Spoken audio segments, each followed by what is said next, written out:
Pokud máte doma volný prostor, obzvlášť doporučuji zasadit božskou duhu, tuto úžasnou rostlinu. Je to unikátní druh vypěstovaný pomocí vesmírné technologie a běžně ho na obyčejných květinových trzích jen tak neuvidíte.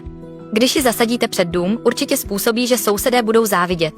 Je velmi odolná vůči slunci, ať už je zasazena v květináči nebo přímo v zemi, vždy vypadá nádherně a snadno s ní vytvoříte pohádkovou zahradu. Kromě toho, že je odolná vůči slunci, snáší i stín, je velmi nenáročná na péči a lze ji pěstovat po celý rok. Navíc čistí vzduch a odpuzuje komáry, což je velmi praktické. Hodí se jako pokojová rostlina, na balkon nebo chodbu a i když je uvnitř, stačí ji občas zalít a poroste skvěle. Má dvojí certifikaci a je uznána odbornými institucemi, takže přežije i v horských oblastech. Výživoví specialisté chválí její vitalitu a adaptabilitu.